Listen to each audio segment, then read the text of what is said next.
Okay, members, it's time for questions to the Executive Office. Question 3 has been withdrawn, and I call Matthew O'Toole to ask the first question. Matthew O'Toole. Thank you, Mr. Speaker. Question 1. To date, no proposals on the implementation and the application of the protocol have been raised to the Specialised Committee via the NSMC. The NSMC will, however, keep this matter under review and will consider utilising Article 14b to refer proposals to the Specialised Committee should it be appropriate to do so. Supplementary, Matthew O'Toole. Thank you to the Deputy First Minister for that answer. Deputy First Minister, we've heard repeatedly from the First Minister and his party that people aren't being listened to, and their party isn't in particular being listened to when it comes to the operation of the protocol. Protocol, I should say, that most people in this place support, certainly a majority of the parties in this Assembly support. Isn't it ridiculous that, given the actual text of the protocol provides for the North-South Ministerial Council to make representations on behalf of the Northern Ireland Executive, that there hasn't been that hasn't happened yet, and why hasn't it happened? From a party political point of view, to concur with the comments that have been outlined by the member, and it is ridiculous that one crucial component part of the apparatus of the Good Friday Agreement is not being operated. And indeed, the courts have had their say on that matter in terms of the lack of attendance by DUP ministers. It's not acceptable, and the courts themselves have said that it's unlawful. So obviously we urge that position to be reversed, and when people talk about listening, it's important that they understand listening, and that it's not just about hearing their view, it's actually about hearing what is the right thing for the people here. And when it comes to the protocol, making the protocol work, the rest of us have our face turned towards trying to find remedy, trying to make the protocol work, trying to make sure it's smooth operation, whilst the DUP find themselves on the wrong side of that debate, on the wrong side of the best interests of the people who live here. Call Patrick Delargate. Can the Joint First Minister confirm that any legal requirements of the protocol, including checks and associated infrastructure at local ports, are determined by Westminster and EU legislation, and that any deviation from these would be a contravention of existing executive policy and legal obligations? Can I thank the member for that question? And as the member knows, it was the executive collectively that previously agreed that the Department of Agriculture was the designated competent authority and that they would perform the checks and controls on behalf of the executive. And that also that it is the executive policy that we are legally obliged to fulfil our responsibilities under law in areas of the withdrawal agreement and the protocol, which are within the devolved competence of the Assembly, and that does include performing checks and the provision of associated infrastructure at our local ports. And for that reason, the Agriculture Minister knows that any interference with checks and controls would be a breach of executive policy, a breach in terms of the rule of law and the statutory duty that is upon ministers. So at a time of economic uncertainty, rising energy costs and the cost of living, these cynical stunts by the DUP do nothing to positively influence the negotiations in the protocol. And what we want to see is an agreed way forward. So I'm committed to maximising the opportunities of the protocol in terms of our access to the EU single market as well as the British market, and I encourage others to join with those of us that have the best interests of the people at the forefront of our minds. Call Christopher Stalford. Mr. Speaker, having called for the rigorous implementation of the protocol, the Deputy First Minister now assures us that she's seeking ways to change it to make it better. The Deputy First Minister will be aware that the operation of these institutions arises out of New Decade New Approach. New Decade New Approach contains within it a commitment which she signed up to, as well as all other parties to that, to frictionless trade within the United Kingdom. Does the Deputy First Minister accept that there will be no return to as you were until that commitment is fulfilled?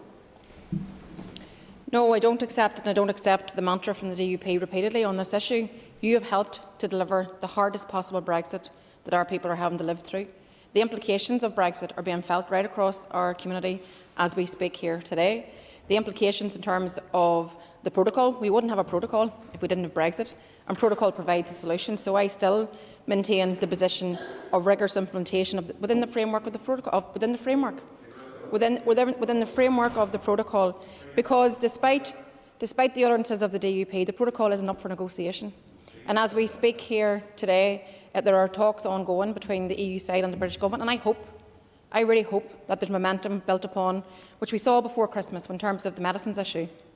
And there was some movement, a forward movement there. So let's be pragmatic, let's be reasonable. And why don't you and your party turn with the rest of the parties here, working for the best economic interests of the people who live here? What we want to find is a way forward that allows, within the framework of the protocol, all these issues to be ironed out. I believe in East-West trade. I want that to continue. I have said I want to see access to both markets. There's huge potential here, but the DUP are so blindsided you cannot see it. Steve Egan. I thank the First Minister for her remarks so far. One of the things that the First Minister will be aware in some of the discussions she has, both on the north, south and east-west dimensions, is of course the issue of VAT and VAT on fuel. The Minister will be aware that in the rest of our nation it looks as if we are going to be in a position when we can remove VAT on fuel, but because we're saddled with the protocol, we're in a situation where we would be in breach of EU regulations if we went for zero rating on VAT on fuel as well. Would the Minister care to comment on whether this is an equitable situation, or should we be pushing for the good of everybody in Northern Ireland to get to the lowest rate of VAT on fuel as possible? Well, firstly, let me say that, and the member knows he's had a bit of an in-out approach to the issue of Brexit. You were against it, you were for it, you're against it. You know, you can make up your own mind on any given day. But let me say this. I want to see the protocol work. I want to see the full implementation of it. I want to iron out all the issues that have arisen as a direct result of Brexit and the outworking of that and what it means for the new trade and realities that we now face. And I also want us to avail of all the opportunities that we now have, and that is access to two markets, both the EU market and the British Government market. But the member's right to be concerned about the cost of living crisis. The member's right that we should be looking towards finding ways to lift this burden, in terms of what we can do in terms of a local assembly. But also, Conor Murphy's been very clear in calling on the British Government to ensure that they do remove the VAT. He's been very proactive on that issue and continues to engage with the Treasury. So I think, whilst, as I said, the rest of us are very much focused on the ongoing discussions, what's happening today in terms of the latest round of discussions between Liz Truss and the British Government, and I hope that bears fruit. I hope for the good of people here, for the good of stability, for the good of certainty, for the good of building our economy, for the good of creating jobs, for the good of grabbing onto the protection and the job creation that actually the protocol has given us, then I hope that there's a positive outcome. I'm going to remind members when they're asking a question, they ask the question, they don't make a long speech before they introduce the question. I will stop members in future. And I call Gemma Dolan. Question number 2. Concordia, with your permission, I'm going to answer questions 2 and question 9 together. We are committed to tackling all forms of violence, abuse and unwanted behaviours against women and girls, whether that's in the home, in the community or online. While much good work has already been done here, we recognise that a new strategic approach is required to deliver the cultural and societal change necessary to ensure that there are healthy behaviours and attitudes towards women and girls. A whole-of-government and a whole-of-society approach is needed. A team has therefore been established in TEO to lead the development of the new Equally Safe strategy to tackle violence against women and girls. Engagement is ongoing with both stakeholders and with departments across these islands. Our approach is ambitious and it's focused on working collaboratively. We want to look at the root causes to tackle the progression from damaging attitudes towards abusive behaviours and to understand how to intervene at the earliest possible stages. It is vital that the strategy is evidence-based and therefore we are seeking a wide range of evidence, including from those with lived experience here. As a first formal step, we launched a call for views on the new Equally Safe strategy on Monday the 10th of January, which will run up until the 7th of March. We would encourage as many people as possible to participate in this call for views, as responses will help us to inform the scope of and the approach to the new strategy. Gemma Dolan, supplementary. And I thank the Joint First Minister for that response and for that positive update. Minister, while there is an onus on government to protect women and girls from violence, do you agree that there is also an onus on government to uphold women's rights and that it is entirely unacceptable that women here are still denied access to compassionate modern health care which they are legally entitled to? Well, firstly, let me say yes, I absolutely agree that it's unacceptable, and for me it's a statement of hypocrisy to talk on one hand about protecting women and girls from violence and then on the other hand seek to deny women the rights to modern and compassionate health care. So the issue here is very much one about trusting women and about respecting women, and as you know, which is the same side of both sides of the same coin.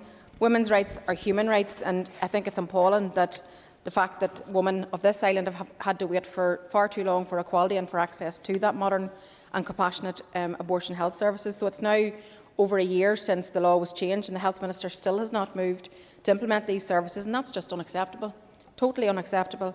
This provision of modern and compassionate healthcare is core to delivering a rights-based society, a society where rights and entitlements of everyone is upheld, protected and delivered, and certainly that's what I'm committed to delivering to without any further delays, and I encourage the Health Minister to bring forward and commission these services immediately. Diane Dodds. Thank you, Mr Speaker, and thank you to the Deputy First Minister. She says that we must tackle violence against women in all its forms and wherever it comes from. I'm presuming that includes late-night misogynistic tweets, or in my case, a shameful tweet that many believed were in response to the posting of a video on the anniversary of an attempt by the IRA to kill my family and police officers. For the avoidance of doubt, and for the record of this House, will the Deputy First Minister take this opportunity to show leadership and condemn this attack by the IRA and other IRA killings of women such as Jean McConville, Joanne Mathers and Yvonne Dunlop? Otherwise, if she fails to do this specifically, all the talk about tackling abuse and violence against women and girls is nothing but talk. Well, firstly, thanks to the member for tabling the question, and also to say, and I did send you a message about this at the time, and I hope you received that, just in terms of the tweet that was referring to your beautiful son, and that's just disgusting and deplorable by anybody's standards, and I want to unreservedly condemn that and just to offer you up my thoughts, because I think that was a re-traumatising impact, of no doubt, on yourself and your partner and your family. So just to be very clear when it comes to that, and also in terms of the issue of late-night tweets or commentary on social media, there's no place online for this type of behaviour. There's no place in society for this type of behaviour. So I think that everybody, particularly those in political leadership, need to really think twice before they offer up types of commentary. I didn't see any fun in any social media, particularly in terms of what you're referring to. I didn't see any fun or any joke in any part of that tweet. So just to be clear. In terms of the past, and I think we share the same ground in terms of we need to work together to deal with the past. I think the politics of condemnation is not the right space for us to be very much focused on. I would encourage you to work with me, because I want to ensure that we do heal the wounds of the past, that we do work together to properly deal with the past, because otherwise we're burdening today's generation with carrying that same thing through, and we know it's intergenerational. So join with me, and I will join with you in terms of trying to deal with the past sufficiently. We had a way to do that before. We had previously agreed a way in which to deal with the past. It was the Stormont House Agreement, and the British Government have reneged, and yourselves have pulled back in terms of the development of that. For the first time ever, we have cross-party support to deal with the past. I want to deal with the past, but I also want to be about the future and building a better future. Sinead McLaughlin. Mr Speaker, will the First Ministers complete or commit to, in advance of the completion of the Violence Against Women and Girls strategy, to a fully resourced media campaign that is particularly targeted towards men and boys, to stress the need to respect women and girls? This is really important. We need to have action now. We can't keep on waiting on strategies coming forward. So I really think we need a firm commitment from the Executive Office for this campaign. Well, thanks to the member for that question. And obviously, I very much welcome the fact that we now have commenced the work, and I look forward to working with the Chair of the Committee actually in terms of the development of the proper strategy that we need. And it has to be about tackling root causes, about why this occurs. And we have to get right down in deep to it, so I will work with the member in terms of that. I think that suffice to say that whilst we're addressing this strategy, and it's one of a number of strategies, there are sister strategies, of course, also being brought forward at this time. So I think that we need to keep considering all options and all things that potentially that we can do, including the area where you've talked about educating men and young boys and looking at are there opportunities for us to do that in the media. I'm absolutely open to that. So we've asked officials to continue to look at what we can be doing even in advance of getting to the final point of having a strategy and an action plan. And one of the things that I'm very clear on is that we can't stand still on the issue. We can't have the outpouring of grief that many people expressed in this chamber last week in terms of the death of Ashley Murphy.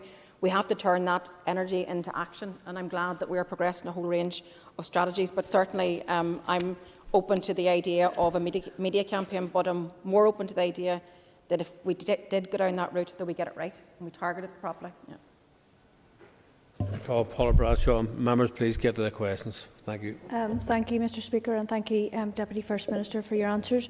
In relation to this, you mentioned earlier in your response to Mrs Dodds about dealing with the past, and while I welcome the strategy, we still have to support those women who were affected by the mother and baby homes. Can you confirm or provide some details as to how the redress scheme for those affected by that is being brought forward? Are you drafting legislation? Thank you.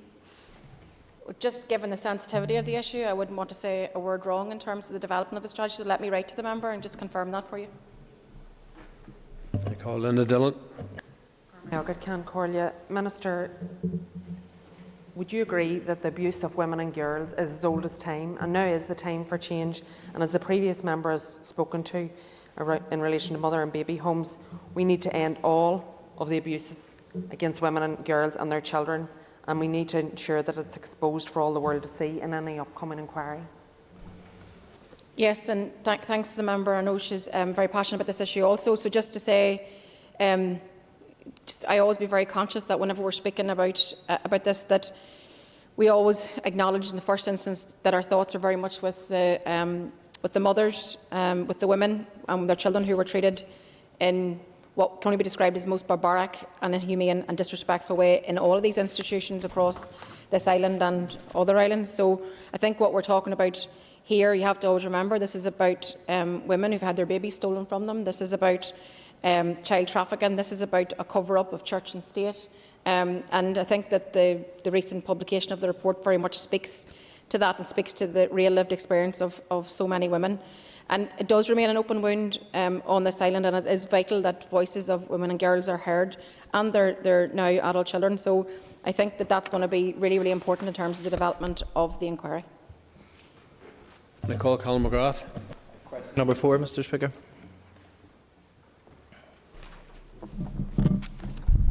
We welcome the EU's proposal of the 13th of October 2021 for enhanced engagement with authorities and stakeholders here on the protocol, and its corresponding recognition that we need to be more engaged in shaping and bringing into force EU legislation applicable here. However, further clarity is needed as to how proposed arrangements would fit into the existing governance structures and also the role of the executive itself. We have raised these concerns with David Frost on 4 occasions, and whenever myself and the First Minister met with him to receive updates on the negotiations.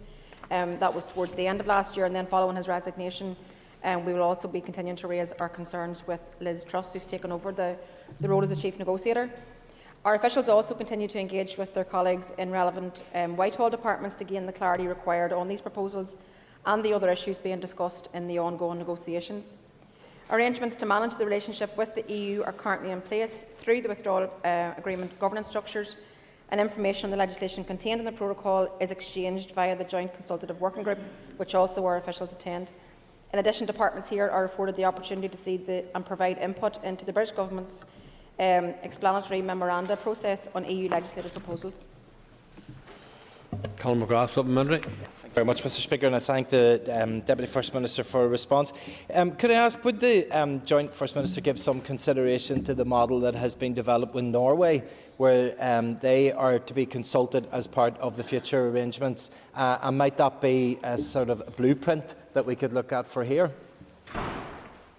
I think it's a good suggestion. Why not? I think we need to look at how we can best input and have a say in things that affect our lives every day. So I'm certainly up for looking at ways that we can manage our input and ensure that it's really meaningful, and also at the right time, not at the end of a process. It needs to be up front so that we can meaningfully impact. So I'm happy to take that on board. Well, Jim Allister. Could the Minister clarify? She started her answer by saying, we welcome the EU proposal in this dimension. Was she speaking for the First Minister? Because let me make it very clear.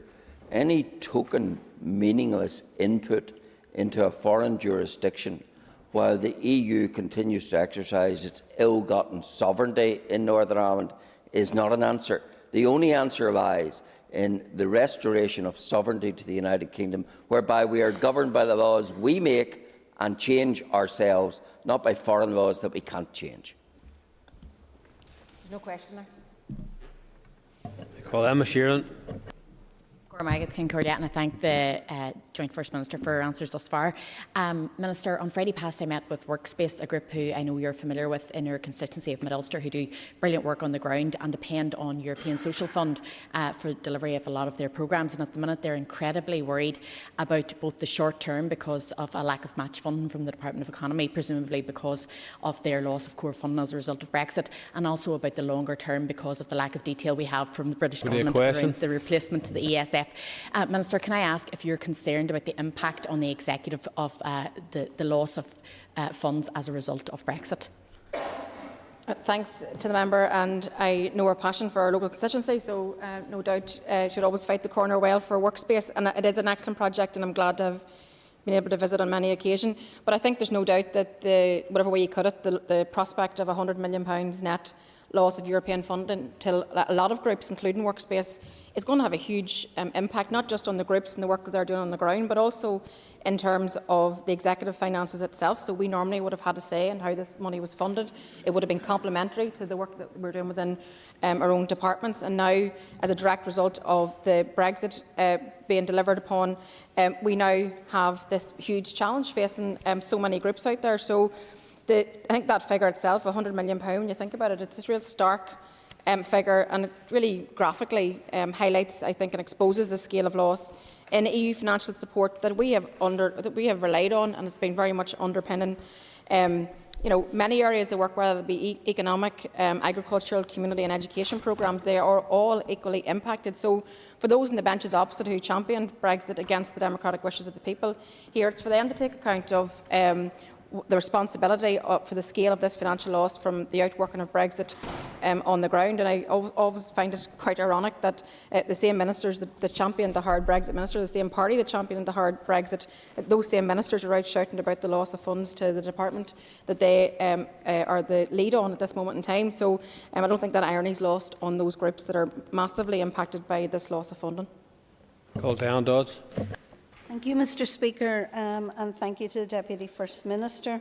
We are here in a democratically elected House discussing, ironically, the implementation of laws that we do not make and will not have any say on.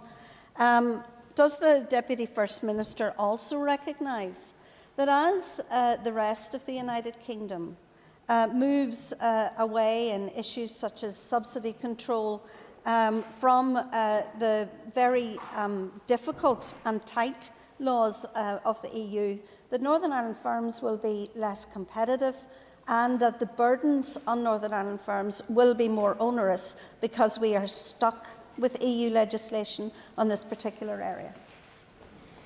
And of course we're stuck with Brexit because you helped to deliver it, you and your party helped to deliver it, but we've been trying to mitigate the worst. And of course, the majority of this democracy in this House are opposed to Brexit and for the making the protocol work, and for certainty and stability, and for job creation, and for a more prosperous economy, and for what's the best interest of the people who live here. There's no doubt that divergence is going to increase over time because we've been dragged out of the EU against our wishes. That's going to become hugely problematic for us to manage. And our officials are continuing to work to develop a whole list of actions and key tools to mitigate and limit the potential impact of policy and regulatory divergence, but that's going to increase over time. Direct outworking of Brexit. But anyway, we will get on with trying to work to manage that as best we can, and we have been working our way through that and will continue to work our way through that. I call Christopher Stalford. That last answer was a fine example of the esprit de corps that undercuts this coalition. Question number 5. With your permission, Cairn Corley, Junior Minister Kearney will answer that question. Our international relationships are hugely important for the Executive and for our people. As we seek to rebuild our economy and revitalise our society, it will be crucial for us to maximise opportunities from overseas investment and partnerships. We have had discussions on the development of the next international relations strategy with officials and with a number of stakeholders, and we are now considering proposals in parallel with our COVID recovery plans and the emerging programme for government. The international relations strategy will build on what has achieved success for us in the past, including the work of our Overseas Bureau and our global relationships with governments and organisations. It will also strengthen collaboration with InvestNI and key partner organisations, including councils, businesses, education institutions, NICO and others, to strengthen our economic position, increase trade, investment, tourism, education and research connections, and support best practice in public services. Supplementary, Christopher Stalford. Thank you, Mr. Speaker. The conduct of foreign policy is clearly not a devolved matter, but we can decide who we do business with. Does the Junior Minister agree with me that it is important to have an ethical policy, one in which we are very careful about engaging with countries with appalling human rights records?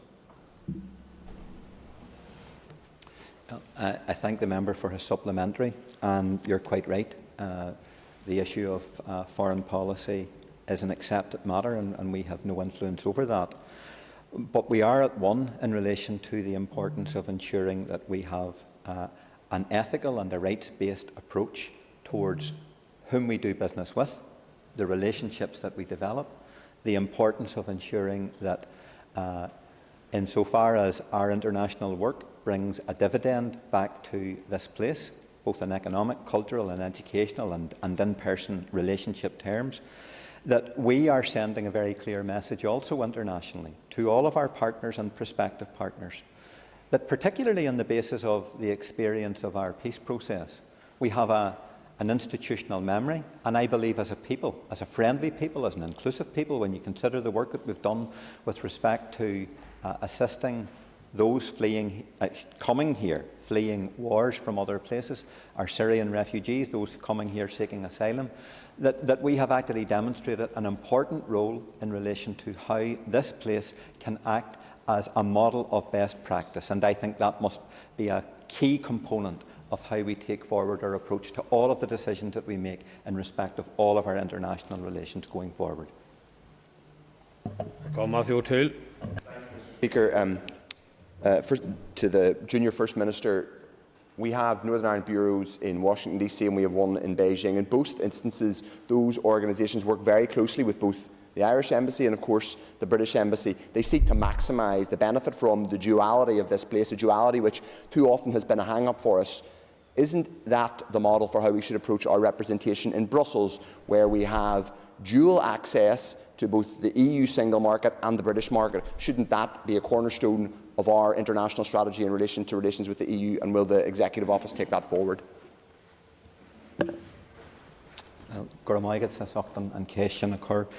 And I think the fact that we have such a substantive and well-resourced bureau in Brussels is indicative of the importance of our relationship with the European Union. Notwithstanding Brexit, notwithstanding the protocol impasse, I think our officials have been very helpful in relation to ensuring that communication channels remain open between the Executive and the Executive Office and the European Union. But we do have the unique competitive advantage now available to us through the proper implementation of the protocol. And for that reason, I think it's essential that we do indeed have the type of focused relationship that you speak of with the European Union and the European Commission. And an earlier question alluded to the issue of how we should continue to be given a special status, not just in terms of our economic realities and the new trading realities that we have to navigate, but to ensure that there is no democratic deficit impacting upon our political arrangements here. And therefore, to that extent, I think we have to be very imaginative and very strategic about how we create a greater policy convergence and strategic relationship and partnership with the European Union and the European Commission, specifically going forward. Members, that ends the period for this question. We now move on to 15 minutes of topical questions. Topical question 3 has been withdrawn, and I call Christopher Stalford.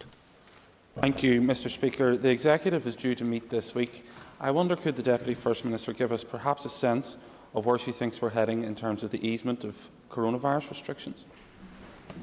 Yes, the member's right. We will meet on Thursday afternoon, and it's not intended at this point in time to lift any further restrictions at this point in time. We have identified the date of the 10th of February as being our next point, but I think it's fair to say there's a fair degree of optimism, cautious optimism, in terms of where we're at this moment in time. We were able to make some strides forward last week.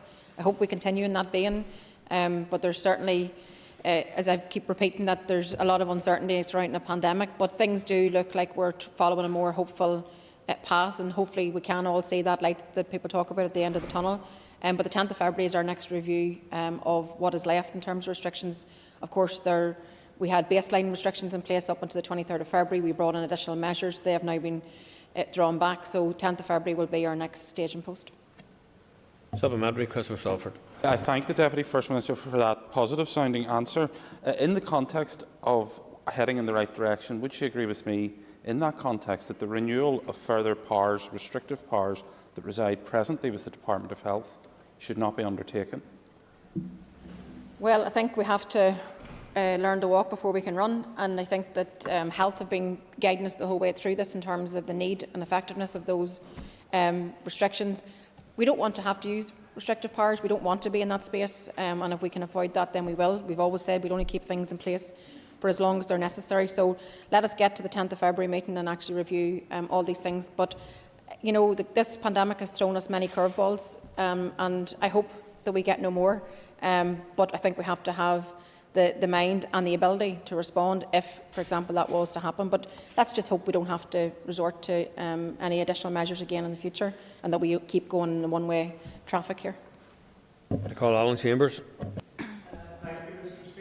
Mr. Speaker, can I ask the Deputy First Minister if she can confirm that her Executive Office received correspondence dated the 1st of December 21 from Mr Gerard Lowther, Chief Executive of the Northern Ireland Football League, in relation to the release of the sub-regional stadia funding? I don't have a list of my correspondence in front of me, so I'll have to confirm to the member in writing if we've got that correspondence, but I'm more than happy to do so. Supplementary, Alan Chambers. Thank you, Deputy First Minister. Could I ask then, would you commit to meeting representatives from the Northern Ireland Football League to discuss ways that this important funding can be guaranteed to be signed off in the current mandate? Again, I'm more than happy to look at the correspondence. I have a very open door policy and meet many people, those I agree with, those I don't agree with, but I'm no doubt I'm more than happy to talk about how we can invest in our sports, and I'm more than happy to take a look at the correspondence. Thank you.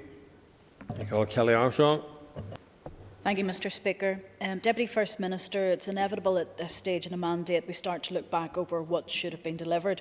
And as part of your department, the Executive Office delivering social change, there were 6 initiatives. One was parenting programmes. Can I ask, has there been any thought in increasing those parenting programmes to help those carers who have been abandoned by the system? In terms of where we're at with the programmes, again, I would want to write to the member just to give you more accurate information. But yes, I'm all for expanding those types of programmes. I think that these are crucial interventions that help people, you know, particularly in those early years, and we know how informative those early years are. So I am more than happy to look at that. And also, can I just concur with you? I think that as we are in a more positive position, if you like, a more hopeful position with the pandemic, I think the situation surrounding carers needs to be urgently reviewed. I know many families that still don't have access to their daycare and their day opportunities even to this point, and that's not acceptable. I think that now needs to be reviewed, and I urgently urge the Health Department to look at that policy and support these families who find themselves in very trying times. For the whole of the 2-year period, they never had an on-off time, they never had a time where they were back in the normal way in which they were prior to the pandemic, so that needs to be fixed very, very quickly. Supplementary, Kelly Armstrong.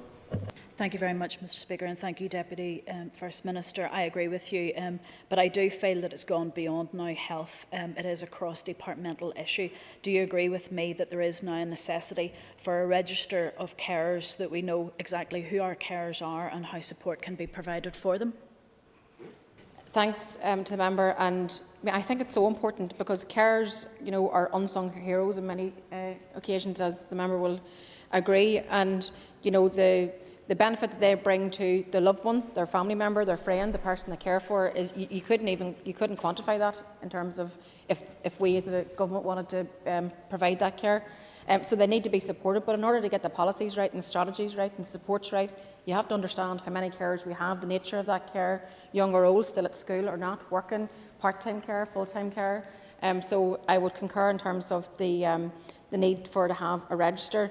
I would have to write and probably correspond with the Health Department around what their current plans are. I'm not sure, but I'm happy to take that on as an action. I call Deborah Erskine. Mr Speaker, the Deputy First Minister will agree that the language and discourse online is toxic. We only have to look at what happened over the weekend with misogynistic tweets based on family members and appearance. At Westminster, the Online Safety Bill report from the DCMS Committee has been published. When will we see such legislation come into force in Northern Ireland? The member is right that legislation has been published, and our officials are working, and DOJ officials are actually keeping all departments up to date around what that looks like and what it means for ourselves here. I know that Justice are engaged, and they have, as I said, got that cross-party work to look at that, the rollout of that strategy. So let me get an update for the member, and again I will write to you just in terms of where that sits, but I know that as we learn more, all of our departments are kept abreast of all the developments. Supplementary, Deborah Erskine. And in the meantime, obviously, as we know, legislation can take some time. In the meantime, what are you doing, Deputy First Minister, to address this matter of online abuse, particularly against women and against, indeed, women in this chamber as well? Well, I think that you're absolutely right in terms of the need to stamp out online violence, and we particularly call on, and will continue to call on, those social media companies to do the right thing. They have a moral and a corporate responsibility towards ensuring that those people that are engaged in misogyny, sexism, online abuse, threats, that they actually block them from their services, that we shouldn't be subjected to that, sitting in our home whilst online, whilst providing a public service, whilst you do your job as an elected representative, and none of us deserve to be abused in any kind of way whatsoever. So for those in political leadership that engage in that everyday sexism and think it's a joke, that's just disgusting in itself. That's not political leadership. Political leadership is calling out things whenever it's wrong, and in this case, misogyny online is a huge problem. And in the period that we've just come through, in the aftermath of the death of Ashley Murphy, and the sort of outpouring of grief, but even more than that, the anger, the fact that this still exists in such a systemic way, for a political leader to be engaged in online what he deems to be jokes, I do not deem to be jokes, I think it's just incredulous. Call Roy Beggs. Thank you, Mr Speaker. In the UK, there's mounting pressure, and there's likely that there will be a reduction in VAT on heating fuel.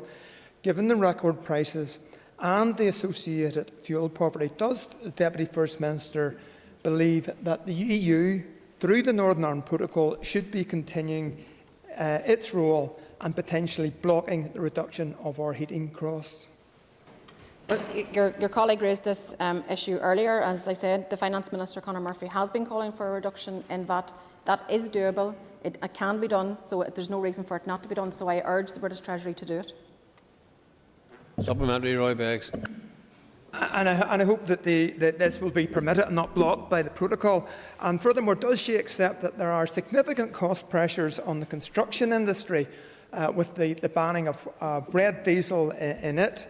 And in addition to that, there will be increased isolation in the agricultural sector, who will not be able to go on tractor runs and go to ploughing matches using red diesel in their tanks. Has the First Minister and Deputy First Minister made representation on that issue? Just to concur and acknowledge the challenge that's been faced, particularly in the agriculture sector, so there does need to be more done here, and certainly as a political party we have written. I don't think jointly we haven't written, but I think that's something that perhaps that we could do together. Call Jacqueline McAleer. Minister, I very much welcome the recent announcement regarding an apology to the victims of historical institutional abuse. Can the Joint Minister provide an update on the other recommendations of the Hart report? As the member knows, the date for the public inquiry has now been set for the 11th of March, and I was glad that we were able to announce that last week. So that's going to be now on the 11th of March. I'm committed to ensuring that this apology is delivered in a manner that's meaningful to victims and survivors. And people have often asked me, actually, over the course of the last number of days, why do you announce a date to make an apology? But it's just to allow that time to make sure it's meaningful. But secondly, I think it's important that we allow the victims and survivors that short number of weeks to be ready and to be well informed in terms of what it is that we intend to say. So, just to say, in terms of the other recommendations, I'm pleased to say that the review of the redress process has now started, and the Commissioner has taken forward discussions on the memorial. And then, as of the also pleased to say that as of the 31st of December, 2,081 applications were received, with 30 million paid out in redress. We know that VSS continues to support victims and survivors who've registered for support. So hopefully, as the member can see, we are making progress across all the HEART recommendations, and I'm committed to ensuring that that continues and that the needs of victims and survivors in the first instance are continually met. Supplementary, Declan McAleer. I thank the Minister for her response. In relation to the HIA redress process, has there been any progress regarding contribution from the religious institutions? Yeah, both myself and the First Minister hosted a roundtable back on the 14th of October, and that included representatives of 6 institutions identified in the HEART report, and that was specifically around contributions towards the cost of redress. Since that meeting, the independent facilitator, Paul Sweeney, has undertaken a series of bilateral discussions with the respective institutions, and we've received a preliminary report from Paul Sweeney, and we've agreed that further work should now be undertaken on a proposed framework to seek contributions towards the cost of redress. So it's an ongoing piece of work and a necessary piece of work. Sinead Annis. The horrific murder of Aisling Murphy has led to a renewed focus on the issue of violence against women, but it is also focused on the wider culture of misogyny and sexism, which unfortunately still exists, and that allows these attacks to happen. Would the Minister agree that it is time for fundamental change in how women are viewed and treated in this society? Put simply, yes, I absolutely do, and I think that there's simply no words to convey the cruelty and the injustice of what happened to Aisling Murphy and to far too many other women like her also. My heart still goes out to her family and all who loved her. I think that we can all acknowledge that the treatment of women and girls has been nothing but shameful right across this island. And you know and I know that we need to call that out whenever we see it. But I feel that we're at a tipping point, I think maybe is the way to put it. I feel like we're at a tipping point.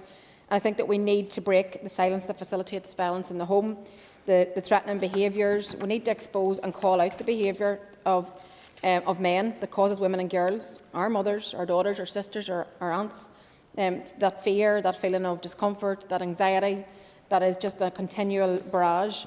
So together we have to stand together, because together we have to say that enough is enough. And I think that this is a necessary first step in changing how women are viewed and also how women are treated in this society. Supplementary, Sinead Annis. And I thank the Joint First Minister for that response. And I know that progress is being made in terms of the strategies to tackle violence against women and girls. But I'd like to ask the Minister, does she agree that for far too long the focus has been on women and what women need to do to protect themselves, when we need to shift that focus on the perpetrators and how we can stop that violence from happening in the first place?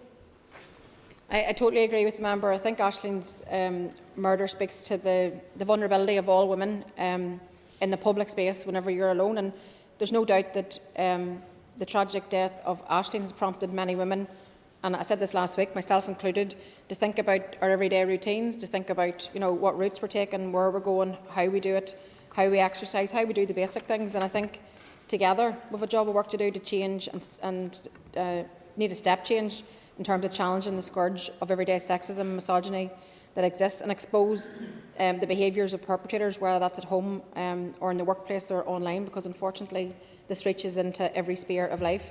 So what we're about is delivering an enforceable approach that exposes all forms of male violence against all women in all of its forms at all times, and that has to be our key objective in terms of what we need to do next. And we need to build on, as I said, on that momentum that's been created as a direct result of the attention that's been brought to this issue because of the horrific death of Aisling Murphy.